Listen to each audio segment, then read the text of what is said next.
تو جو زیادہ بہتر سکولز ہیں اب انہوں نے رینکس کو نکال ہی دیا ہے، وہ کہتے ہیں رینکس نہیں ہونے چاہیے. تو اسلام یہی تو کہتا ہے کہ مت نمایاں کرو کسی کی کامیابی کو، کہیں ان کے لیے نقصان دہ نہ بن کے رہ جائے یہ چیز. تو اسلام نے کبھی اس طرح کامیابی کو گلوریفائی نہیں کیا، بلکہ ہمیشہ کم ہی کیا کہ تم دنیا میں تو کامیاب ہو گئے ہو، پتہ نہیں آخرت میں تمہارا کیا ہوگا، تو اس کی فکر کرو. ایک حدیث ہے نبی اکرم صلی اللہ علیہ وسلم کی، بحقی میں. آپ صلی اللہ علیہ وسلم نے فرمایا ثلاث منجیات و ثلاث مہلکات، 3 چیزیں ہیں جو نجات دلانے والی ہیں اور 3 ہی چیزیں ہیں جو ہلاک کرنے والی ہیں. فَأَمَّا الْمُنْجِيَاتُ، تو جو نجات دلانے والی خوبیاں ہیں، فَتَقْوَى اللَّهِ فِي السِّرِّ وَالْعَلَانِيَةِ، اللہ کا خوف خلوت اور جلوت میں یعنی ظاہر اور باطن میں. وَالْقَوْلُ بِالْحَقِّ فِي الرِّضَى وَالسَّخَطِ، اور دوسرے حق بات کہنا خوشی اور غصے میں. وَالْقَسْطُ فِي الْغِنَى وَالْفَقْرِ، اور تیسرے میانہ روی خوشحالی میں اور تنگ دستی میں. یہ نجات دینے والی چیزیں ہیں. وَأَمَّا الْمُهْلِكَاتُ، اور جہاں تک ہلاک کرنے والی چیزوں کا تعلق ہے، فَهَوًى مُتَّبَعٌ، تو وہ خواہش نفس جس کی پیروی کی جائے. وَشُحٌّ مُطَاعٌ، اور وہ بخل جس کی اطاعت کی جائے. شح یعنی بخل کے معنوں میں لیا ہے. وَإِعْجَابُ الْمَرْءِ بِنَفْسِهِ، اور آدمی کی خود پسندی کی عادت. وَهِيَ أَشَدُّهُنَّ، اور یہ سب سے سخت ہے، سب سے مہلک ہے. کہ اپنے بارے میں کوئی گمان ہو جائے کہ ہم تو بہت اعلیٰ ہیں، ہم تو بہت اچھے ہیں. ہم نہیں بلکہ میں بہت اعلیٰ، میں بہت اچھا، میں نے جو کیا وہ تو کوئی کر نہیں سکتا، اور جو کچھ کیا وہ میں نے ہی تو کیا، سارا تو کریڈٹ جو ہے وہ تو میری ہی کوشش کا ہے. کوئی دوسرا بھی کامیاب ہوا تو میری ہی وجہ سے کامیاب ہوا، یہ انداز. تو اگر ہم اچھے والدین بننا چاہتے ہیں تو اپنے بچوں میں سے ہم عزت اور شقاق نکالیں، ان کی ضد نکالیں اور ان کی خود غرضی نکالیں. دوسروں کے ساتھ چیزوں کو شیئر کرنا سکھائیں. اور آپ پوری کر بھی سکتی ہوں، ہر ضد بچے کی مت پوری ہونے دیں، ہر ضد ان کی مت پوری کریں تاکہ وہ میچور ہوں. تو جو کفر ہے اور جو کافر ہیں یہ تو عزت اور شقاق میں ہیں. فرمایا آیت نمبر 3، کم اہلکنا من قبلہم من قرن فنادوا ولات حین مناص، ان سے پہلے ہم ایسی کتنی ہی قوموں کو ہلاک کر چکے ہیں، اور جب ان کی شامت آئی تو وہ چیخ اٹھے مگر وہ بچنے کا وقت نہ تھا. اب یہاں پہ ذرا نحوی اعتبار سے یعنی جو ڈکٹیشن ہے، جس طرح اسکرپٹ لکھا ہوا ہے وہ بڑا دلچسپ ہے. یہ جو لاتا حینہ لفظ ہے اس کو دیکھیے. حین جگہ کو کہا جاتا ہے، وقت کو یا جگہ کو. حین جو لفظ ہے جو وقت اور جگہ کے لیے استعمال ہوتا ہے، یہ بعض دفعہ تحین بھی آتا ہے تا کے ساتھ، تحین. اب یہاں جب یہ 2 لفظ اکٹھے آئے تو یہاں پہ کیا ہے کہ ولا تحینہ، نہیں تھا وہ وقت مناس کا. لا جو ہے نفی جنس ہے. اب یہ تحین کو اس طرح لکھ دیا ہے انہوں نے کہ تا الگ کر دیا ہے اور حینہ الگ کر دیا ہے. یہ بھی ایک خاص رسم الخط ہے یہاں پر. لا کو کبھی لاتا بھی کہہ دیتے ہیں، تو یہ لاتا یہاں اس طرح سے بن گیا. تو یہ 2 اس کے اندر آ رہی ہیں، یعنی کہ یا تو یہ لا کو لاتا کہا گیا اور حینہ اپنی جگہ حینہ ہے، یا یہ کہ یہ لا ہے اور یہ تحین کو انہوں نے تا اور حینہ کر کے لکھ دیا ہے. سمجھ آئی آپ کو بات؟ 2 رائے ہیں نا. یا تو لاتا کا مطلب بھی وہی ہے جو لا کا مطلب ہے، یا یہ کہ یہ تحین لفظ تھا، تحین میں سے تا الگ کر کے لکھ دیا. مناس نون واو صاد اس کا مادہ ہے، مطلب ہوتا ہے اس کا حفاظت گاہ، پناہ کی جگہ، بچنا. تو حین مناس بچنے کا وقت یا بچنے کی جگہ. کہ جب اللہ تعالیٰ کا عذاب آیا قوموں کے اوپر تو چیخ پکار انہوں نے شروع کی، لیکن اللہ کا عذاب جب برسنا شروع ہو گیا اب یہ نہ وقت تھا کہ کوئی بچے، نہ کوئی جگہ ان کو ملی جہاں کہ وہ پناہ حاصل کریں. قصور کیا تھا ان کا؟ قصور یہ تھا وَعَجِبُوا أَن جَاءَهُم مُنذِرٌ مِّنْهُمْ، ان لوگوں کو اس بات پر بڑا تعجب ہوا کہ ایک ڈرانے والا خود انہی میں سے آ گیا۔ یہ ان کا مسئلہ تھا، بڑی حیرت ان کو ہوئی کہ لو یہ کہاں سے آ گیا کوئی ہم کو خبردار کرنے والا، اس لیے کہ جس کے اندر ایگوئزم ہے، ایگوئسٹک ایٹیٹیوڈ ہے، جو انا پرست ہے، جس میں تکبر ہے اور جس میں ضد ہے، وہ تو برداشت کر نہیں سکتا کہ کوئی اس سے کہے کہ تم غلطی کر رہے ہو۔ کہاں برداشت کرے گا وہ اس چیز کو؟ اس کی تو فوراً انا پہ زد لگے گی، وہ تو بپھر جائے گا، زخمی شیر کی طرح ہو جائے گا۔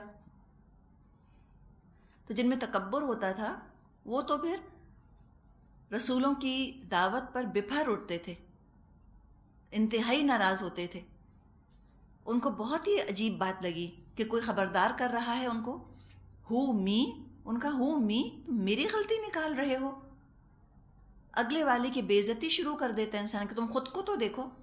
وہ ذاتیات پہ اتر آتا ہے نا ایسا شخص جس کے اندر ایگو کا پرابلم ہوتا ہے، اگر آپ اس کو اس کی غلطی بتائیں، وہ کہے تم نے خود کو دیکھا ہے، اپنے آپ کو دیکھو، تم یوں ہو اور تم یوں ہو، مجھے تم کیا بتا رہے ہو، میں غلطی نہیں کر سکتا۔ بالکل یہی ری ایکشن ہوا کفار کا رسولوں کے ساتھ۔ رسولوں نے ان کی غلطی بتائی تو رسولوں پر الزام تراشیاں شروع کر دی کہ تم تو ایسے ہو، تم ہو جھوٹے، تم ہو جادوگر، خبردار جو ہمیں کچھ کہا۔ تو بہت ہی وہ حیران ہوئے، کیسے آگے ہم میں کوئی خبردار کرنے والا؟ ہم میں پرابلم ہے ہی کیا؟ ہم میں غلطی ہے ہی کیا؟ ہم کچھ غلط نہیں کر رہے، ہم تو اتنے اچھے ہیں، یہ کیوں ہمیں کچھ کہہ رہا ہے؟ وَقَالَ الْكَافِرُونَ هَذَا سَاحِرٌ كَذَّابٌ، منکرین کہنے لگے یہ ساحر ہے، سخت جھوٹا۔ الزام لگا دیا، اپنی اصلاح کرنے کے بجائے جو ایک کامل شخصیت ان کے سامنے کھڑی تھی، جو پرفیکٹ کیریکٹر ان کے سامنے کھڑا تھا رسول کی شکل میں، اس کا کیریکٹر اسیسینیشن شروع کر دیا۔ بالکل جیسے بیمار بجائے کہ اپنا علاج کرے، وہ دوا کو تباہ کرنے کی کوشش کرے، دوا کے اوپر اپنا غصہ نکالے۔ حماقت ہے اس کی، اپنی بیماری کا علاج کرنا چاہیے تھا دوا استعمال کر کے، الٹا دوا کا دشمن ہو گیا۔ اور غصہ کس بات پر آیا؟ کہنے لگے اجعل الآلہۃ الہا واحدا ان ھذا لشیء عجاب، کیا اس نے سارے خداؤں کی جگہ بس ایک خدا بنا ڈالا؟ یہ تو بڑی عجیب بات ہے۔ عجاب عجیب ہی کے معنوں میں استعمال ہوتا ہے، لیکن اس میں تھوڑا سا مبالغہ ہے، بہت ہی عجیب بات ہے، انتھنکیبل، انہرڈ آف۔ کیسی بات کر رہے ہیں؟ ہم تو شاکڈ ہیں، وی آر شاکڈ، سمجھ نہیں آ رہا ہم کو کہ یہ کیسی بات کر رہے ہیں یہاں پر۔ تو اس بات پر غصہ آیا کہ ہمارے عقیدے پر تنقید کیوں کی، کیوں کہا کہ تم شرک کر کے غلطی کر رہے ہو؟ اور یہ ضد میں جو آ جائے وہ بات پھر نہیں سنتا، وہ ریزن نہیں سنتا، لاجک نہیں سنتا، دلیل نہیں سنتا۔ آج بھی جو لوگ بدعات کے اندر ملوث ہیں، یا جو اسلام کے دائرے میں ہوتے ہوئے مزار پرستی کے شرک میں مبتلا ہیں، یا اولیاء پرستی کے شرک میں مبتلا ہیں، اگر لا علمی کی وجہ سے کر رہے ہیں تو آپ کے سمجھانے سے وہ سمجھ جائیں گے، لیکن اگر ضد اور تکبر کی وجہ سے کر رہے ہیں تو وہ الٹا بتانے والے کے دشمن ہو جائیں گے۔ ان کو ضد آ گئی تھی کافروں کو، کہا کہ ہم کیا سارے یہ جو شخص آیا ہے یعنی محمد صلی اللہ علیہ وسلم، اس نے کیا سارے خداؤں کو ہٹا کر بس ایک ہی خدا بنا دیا؟ عجیب بات ہے یہ تو۔ وَانطَلَقَ الْمَلَأُ مِنْهُمْ أَنِ امْشُوا وَاصْبِرُوا عَلَىٰ آلِهَتِكُمْ إِنَّ هَٰذَا لَشَيْءٌ يُرَادُ، اور سرداران قوم یہ کہتے ہوئے نکل گئے کہ چلو اور ڈٹے رہو اپنے معبودوں کی عبادت پر، یہ بات تو کسی اور ہی غرض سے کی جا رہی ہے۔ اس میں دیکھا آپ نے، اس کو ہم انگلش میں کہتے ہیں انسینویشنز۔ انہوں نے یہ بدگمانی کا اظہار کیا، انہوں نے اس بدگمانی کا اظہار کیا کہ یہ جو محمد صلی اللہ علیہ وسلم کہہ رہے ہیں کہ تم سارے خداؤں کو چھوڑ کے ایک اللہ کی عبادت کرو، یہ دراصل خود لیڈر بننا چاہتے ہیں، یہ دراصل سب کو اپنا معتقد بنانا چاہتے ہیں۔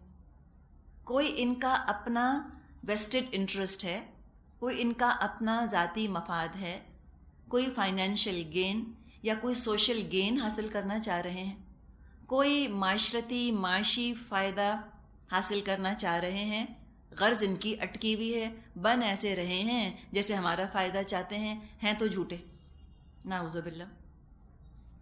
اتنا بڑا الزام نبی اکرم صلی اللہ علیہ وسلم پر لگا دیا، اتنا بڑا شک ان کی نیت پہ کیا، اور کیا تھا؟ ان کے دل میں چور تھا، خود بڑے بننا چاہتے تھے۔ اس کو کہتے ہیں پروجیکشن، جیسے خود تھے ویسے اسی نظر سے انہوں نے نبی اکرم صلی اللہ علیہ وسلم کو دیکھا، تو بہت ناراض ہوئے، کہا کہ ہم میں سے اس پر یہ چیز نازل ہوئی ہے، قرآن نازل ہوا ہے، تو سردار یعنی بات کر رہے ہیں کہ ہم جیسے سرداروں کو چھوڑ کر کیا اس پر ایک کلام نازل ہو گیا؟ یقین نہیں آ رہا ان کو، خفا ہو رہے ہیں اس بات پر، اور کہا کہ چلو چھوڑ دو اس کو۔ اب دیکھیں کیا لفظی تصویر ہے نا، وَانْطَلَقَ الْمَلَأُ مِنْهُمْ، تو چل پڑے ان کے سردار، یعنی کہ نبی اکرم صلی اللہ علیہ وسلم دعوت دے رہے ہیں، تبلیغ کر رہے ہیں، ان کی بات کو اگنور کر کے، ریجیکٹ کر کے، رد کر کے، نظر انداز کر کے، یہ اپنے گھمنڈ میں اپنی چادریں اپنے اوپر ڈال کے منہ موڑ کے چل پڑے، انیم شوکا، چلو چلو چھوڑو، یہ تو ایسے ہی بولتے رہتے ہیں۔ جیسے اب یہاں آپ سے بات کی جا رہی ہے، اب آپ اپنی شکلوں پر بیزاری طاری کر کے اور ایک جھٹکے اور تکبر کے ساتھ اٹھ کے اور اپنے دوپٹے اپنے پر ڈال کے منہ موڑ کر چلے جائیں، یہ انداز، آپ سوچیں بتانے والے کی کتنی بے عزتی، جو اپنی انا کے لیے بتا رہا ہے۔ اگر کوئی نفس پرست ہے وہ نہیں برداشت کر سکتا یہ بے عزتی، لیکن رسول کیوں برداشت کرتے تھے؟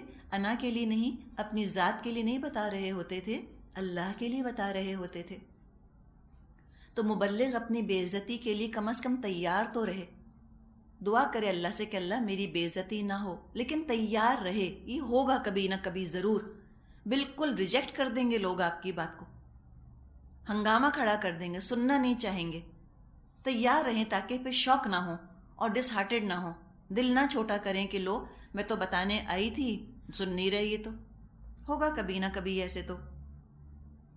تو کہا کہ چلو اب ہم صبر کرتے ہیں اس پر، علی آلہتکم، کہا کہ چلو تم اپنے اپنے معبودوں پر صبر کرو، جمے رہو، ڈٹے رہو۔ اب اس ڈھٹائی کو صبر کہہ رہے ہیں، تو ڈھیٹ ہونے میں اور صابر ہونے میں فرق کس کا ہے؟ حق کا۔ جو حق پر سٹینڈ لیتا ہے، جو حق پر جمع رہتا ہے، وہ صابر ہے، اور جو باطل پر ڈٹ جاتا ہے وہ ڈھیٹ ہے، وہ سٹبن ہے، ضد کا شکار ہو گیا۔ کہا کہ جمے رہو، ڈٹے رہو اپنے معبودوں کے اوپر۔ یہ تو کوئی بات ہے جو کہ انہوں نے خاص طور پہ کی ہے تاکہ ان کو فائدہ پہنچ جائے۔ اب اگر وہ شرک پر صبر کر رہے ہیں اور شرک کے لیے تکلیفیں اٹھا رہے ہیں، قربانیاں دے رہے ہیں، وقت توانائی خرچ کر رہے ہیں، تو ان کے صبر کا مقابلہ ایمان والے اور توحید پرست صبر سے کریں گے۔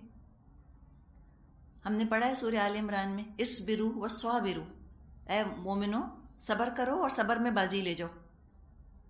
تو صبر تو کافر بھی کر رہے ہیں اور صبر تو مسلمان بھی کر رہے ہیں، صبر دونوں بھی پڑھا ہے، لیکن مسلمان صبر کر رہے ہیں جنت کی خاطر اور کافر صبر کر رہے ہیں جہنم کی خاطر۔ ہم نے پڑھا تھا سورہ بقرہ میں، وَمَا أَصْبَرَهُمْ عَلَى النَّارِ، کیا صبر ہے ان کا آگ کے اوپر۔ بدلہ برابر نہیں ہوگا مومن اور کافر کے صبر کا۔ ابو سفیان نے غزوہ احد کے بعد کہا تھا یہ بدر کا بدلہ ہے۔ عمر رضی اللہ عنہ نے فرمایا تھا نہیں، ہمارے مقتول جنت میں ہیں، تمہارے مقتول جہنم میں ہیں، برابر کیسے ہو سکتے ہیں۔ یہ جو واقعہ یہاں پر آیا ہے تھوڑا سا مکمل کرتے ہیں اس کو، اس کے بعد ذرا شان نزول بھی اس کا دیکھ لیتے ہیں۔ آگے انہوں نے کہا ما سمعنا بهذا في الملة الآخرة ان هذا الا اختلاق، یہ بات ہم نے زمانے قریب کی ملت میں کسی سے نہیں سنی، یہ کچھ نہیں مگر ایک من گھڑت بات۔ اختلاق، خا لام قاف، اس کا مادہ ہے خلق، خلق کا مطلب ہوتا ہے کوئی چیز پیدا کرنا، لیکن اختلاق افتراء کی طرح کا لفظ ہے، غلط چیز گھڑ لینا۔ جعلی چیز بنا دینا، اصلی چیز نہیں بلکہ نقلی مصنوعی جعلی چیز بنائی. تو کہنے لگے کہ یہ تو ایک ارادہ کی ہوئی چیز ہے، کوئی ان کا اپنا ویسٹڈ انٹرسٹ ہے، کوئی الٹیریئر موٹیو ہے جس کی وجہ سے یہ ہم کو دعوت دے رہے ہیں ایک معبود کی پرستش کی، اور کوئی سازشی ذہن ہے، کسی سازش کے تحت، کسی کانسپریسی کے تحت ہم کو ہمارے معبودوں سے یہ پھیر رہے ہیں. اور کہا کہ یہ تو ہم نے کوئی بات کبھی سنی نہیں اپنی کسی بھی آبا و اجداد سے، اللہ جانے نئی بات کہاں سے آ گئی، ایک اللہ کو مانو. ہوتا یہی ہے جب حق کو واضح کر کے، صاف ستھرا کر کے اور لوگوں کو یاد دلایا جاتا ہے حق، اصل تعلیمات دین کی جب لوگوں کو یاد دلائی جاتی ہیں تو لوگ کہتے ہیں تو نئی نئی باتیں ہیں جو ہم سن رہے ہیں. ہمارے خاندان میں تو ایسا نہیں ہوتا تھا. آج بھی ہم یہ چیز سنتے ہیں. بدعت کے مقابلے میں آپ سنت اگر لوگوں کے سامنے پیش کریں، لوگ کہیں گے لو یہ نئی نئی باتیں شروع ہو گئی ہیں، اب کہنے لگ گئے ہیں کہ قرآن خوانیاں مت کرو، اب کہنے لگ گئے ہیں کہ میلاد مت کرو. نئی نئی باتیں نہیں ہیں. وہ کہتے ہیں نا ان ھذا الا اختلاق، گھڑی ہوئی باتیں. اللہ جانے کس کے درس میں جانے لگ گئے جو نئی نئی باتیں شروع کر دی ہیں انہوں نے. ہم نے تو کبھی نہیں سنی یہ باتیں. تو نہیں سنی تو یہ تو اپنی لا علمی تھی. اصل دین تو یہی تھا. اصل دین تو توحید کا دین تھا جو نبی اکرم صلی اللہ علیہ وسلم لے کر آئے. اس میں یہ بدعتیں نہ تھیں. یہ تو بات کی ایجادات ہیں. اختلاق تو بدعتیں ہیں، گھڑی ہوئی چیزیں، اور حق جو ہے وہ تو دین ہے. تو وہ کفار بھی یہی کہتے تھے. ابراہیم علیہ السلام کی تعلیمات تو بھول گئے.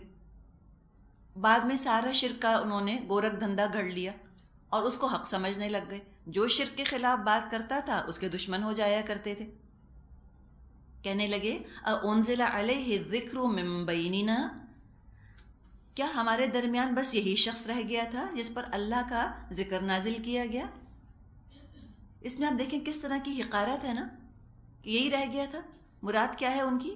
ابھی جیسے ہم نے بات کی، مطلب ان کا یہ تھا کہ ہم جیسے سرداروں پر اگر نازل ہونا تھا تو ہوتا. اگر اللہ کو کوئی ایمبیسڈر، کوئی رسول چننا ہی تھا تو ہم جیسے امیر کبیر لوگوں میں سے چنتا. یعنی کہ ان کے قول کے مطابق، ان کی سوچ کے مطابق انہوں نے کیا سوچا کہ یہ ایک یتیم، اس کے اوپر جو ہے وہ اللہ نے اپنا کلام نازل کر دیا، ہونا تو ہم پہ چاہیے تھا. اللہ تعالیٰ کا تبصرہ ہے بل ہم فی شک من ذکری، اصل بات یہ ہے یہ میرے ذکر پر شک کر رہے ہیں. تو یہ نبی اکرم صلی اللہ علیہ وسلم کو بھی ایک طرح سے تسلی ہے جو کہ یہاں پر دی جا رہی ہے کہ ان کو اگر یاد نہیں آ رہا تو اے نبی آپ کی غلطی نہیں یا قرآن کی کمزوری نہیں کہ ان کو توحید یاد نہیں آ رہی. مسئلہ یہ ہے ان میں صلاحیت باقی نہیں رہی ہدایت وصول کرنے کی. ناکارہ اور نکمے ہو گئے ہیں اندر سے، اس لیے یہ صلاحیت حاصل نہیں کر سکتے اور یہ شک میں پڑے ہوئے ہیں. بل لما یذوقوا عذاب، اور یہ ساری باتیں اس لیے کر رہے ہیں کہ انہوں نے میرے عذاب کا مزہ چکھا نہیں. اب یہ جو واقعہ یہاں پر آیا ہے اس کا شان نزول آتا ہے. معاملہ یہ ہوا، اور یہ امام احمد، نسائی، ترمذی وغیرہ میں یہ روایات نقل ہیں جن کا کہ خلاصہ یہ ہے کہ جب ابو طالب جو کہ چچا تھے نبی اکرم صلی اللہ علیہ وسلم کے، وہ بیمار ہوئے اور قریش کے سرداروں نے محسوس کیا کہ یہ ان کا اب آخری وقت ہے، تو انہوں نے آپس میں مشورہ کیا کہ چل کر ہم کو ان سے بات کرنی چاہیے. کس سے؟ ابو طالب سے.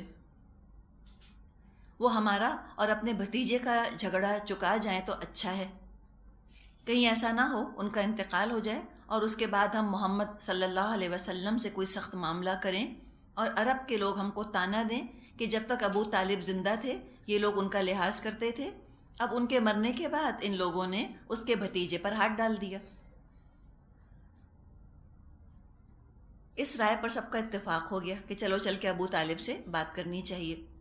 تقریباً 25 سرداران قریش، جس میں ابو جہل، ابو سفیان، امیہ بن خلف، عاص بن وائل، اسود بن المطلب، عقبہ بن ابی معیط، یہ سب شامل تھے. یہ ابو طالب کے پاس پہنچے. ان لوگوں نے پہلے تو حسب معمول نبی اکرم صلی اللہ علیہ وسلم کے خلاف اپنی شکایات بیان کی، پھر کہا آپ کے سامنے ہم ایک انصاف کی بات پیش کرنے آئے ہیں. وہ یہ پہلی بات یعنی ایک طرح کا ٹریٹی چاہ رہے تھے نا، اگریمنٹ چاہ رہے تھے کہ بھئی یہ شرائط ہے، ان میں سے کوئی ایک شرط جو ہے وہ آپ کا بھتیجا مان لے تو ہمارے درمیان دوستی ہو جائے گی۔ پہلی چیز یہ کہی انہوں نے کہ آپ کا بھتیجا ہمیں ہمارے دین پر چھوڑ دے اور ہم اسے اس کے دین پر چھوڑ دیتے ہیں۔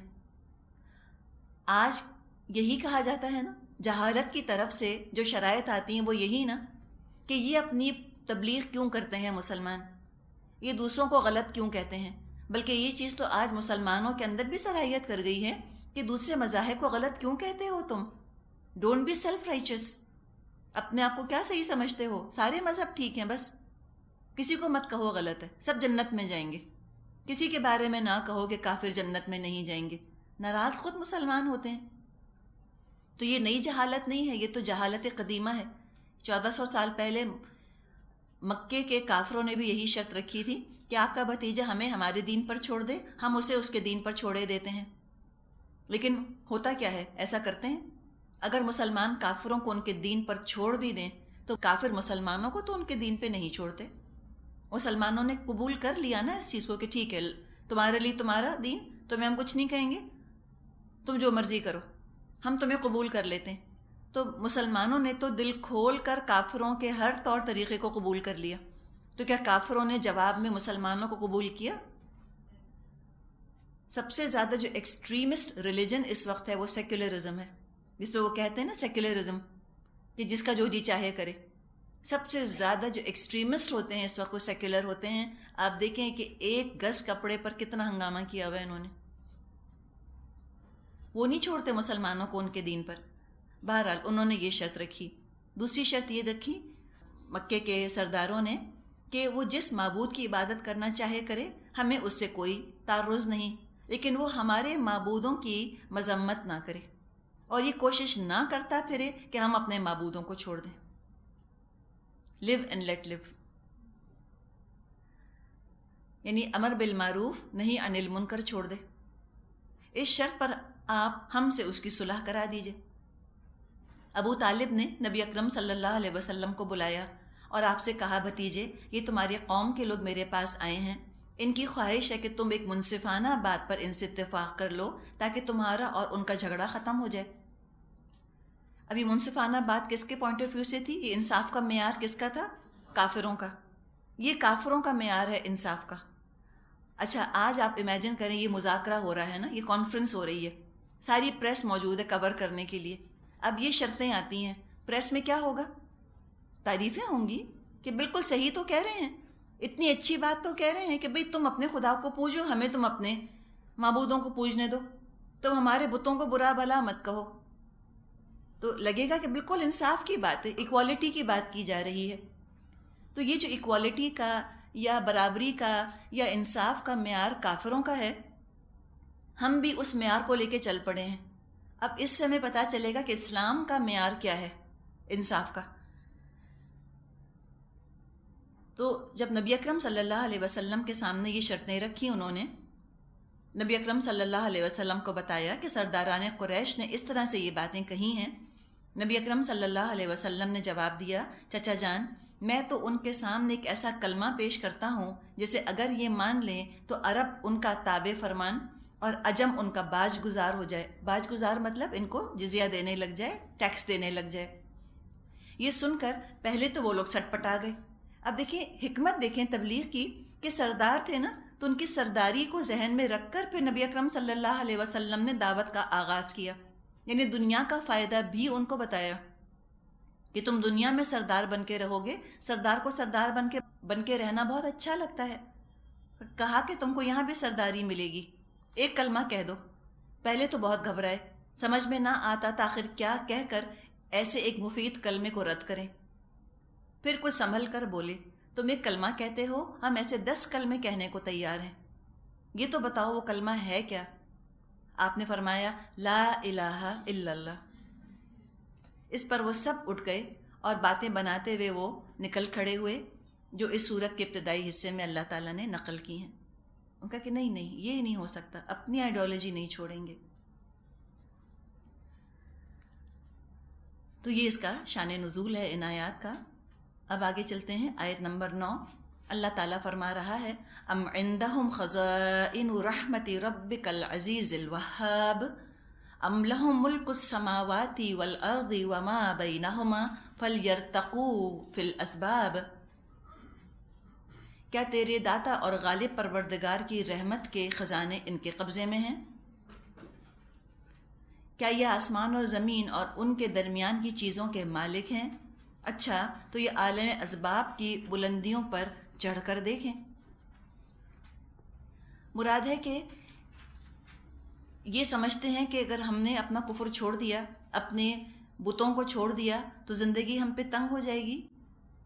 نہیں، رحمت کے خزانے تو اللہ کے پاس ہیں، اللہ ہے زبردست، اللہ ہے عطا کرنے والا، کوئی دیوی دیوتا نہیں کچھ دیتا، اللہ ہے غریب نواز، اللہ ہے گنج بخش، اللہ ہے غوث پاک۔ اللہ کو پکارو، اس کے پاس ہیں خزانے ہر چیز کے۔ گنج بخش، گنج کہتے ہیں نا خزانے کو، گنجینا کا مطلب ہوتا ہے خزانہ۔ کون ہے گنج بخش؟ کوئی انسان گنج بخش ہو سکتا ہے؟ کوئی داتا ہو سکتا ہے؟ نہیں ہو سکتا۔ اللہ کے پاس ہیں سارے خزانے، وہ ہے زبردست۔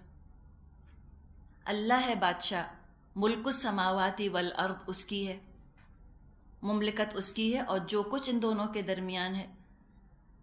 یہ چاہیں تو عالم اسباب کی بلندیوں پر چڑھ کر دیکھ لیں، کوئی ملے گا معبود ان کو؟ کوئی ثبوت ان کے پاس نہیں، کوئی مشاہدہ نہیں، کوئی تجربہ نہیں، اپنے دماغ سے ایک بات گھڑ لی ہے، اس کو حق سمجھ بیٹھے ہیں، اور جو حق بتاتا ہے اس کو افتراء کہتے ہیں۔ اور یہ اتنے کمزور، اتنے تھوڑے سے لوگ، یہ مکے کے مشرک اس قدر یہ شور مچا رہے ہیں، کیا ان کی حیثیت ہے؟ فرمائے جندم ما، چھوٹا سا جتھا ہے، اتنے سے حقیر سے تو لوگ ہیں یہ۔ جندم ما ہنالک مہزوم من الاحزاب، یہ تو گروہوں میں چھوٹا سا گروہ ہے جو اسی جگہ شکست کھانے والا ہے۔ اور یہ پیشن گوئی پوری کی پوری ہو گئی، یہ پیشن گوئی بالکل سچ ثابت ہو گئی۔ یہ جتنے کفار تھے ان میں سے اکثر و بیشتر بدر میں مات کھا گئے، ہارے تو سبھی کے سب، لیکن قتل جو ہوئے وہ بھی اکثر ان میں سے قتل بھی ہوئے بدر کی جنگ میں۔ تو پیشن گوئی کر دی گئی کہ یہ سب کے سب جو ہیں یہ تو شکست کھانے والے ہیں۔ کذبت قبلہم قوم نوح وعاد وفرعون ذو الاوتاد وثمود وقوم لوط واصحاب الایکہ اولئک الاحزاب، ان سے پہلے نوح کی قوم اور عاد اور میخوں والا فرعون اور ثمود اور قوم لوط اور ایکا والے جھٹلا چکے ہیں۔ جتھے وہ تھے بڑے بڑے گروہ، بڑی طاقت تھی، وہ تو لاکھوں کے حساب سے تھے۔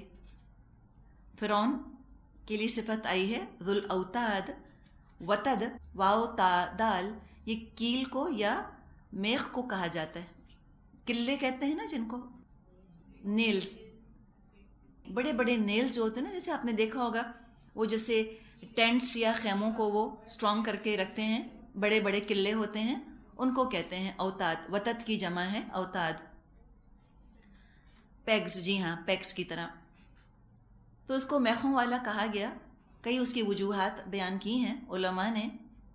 ایک تو اس لیے اس کو فرعون ذو الاوتاد کہا، فرعون میخوں والا، کہ فوجوں کے لیے خیمے ٹھونکے جاتے تھے اور بہت بڑی اس کی فوج تھی، یا یہ کہ اس کی حکومت ایسی مضبوط، ایسی ٹھکی ہوئی تھی جیسے زمین میں میخ ٹھونک دی جاتی ہے، ایسے طاقتور تھے، ایسے ویل اسٹیبلشڈ تھے، ہزاروں سال سے ان کی ڈائنیسٹی چل رہی تھی۔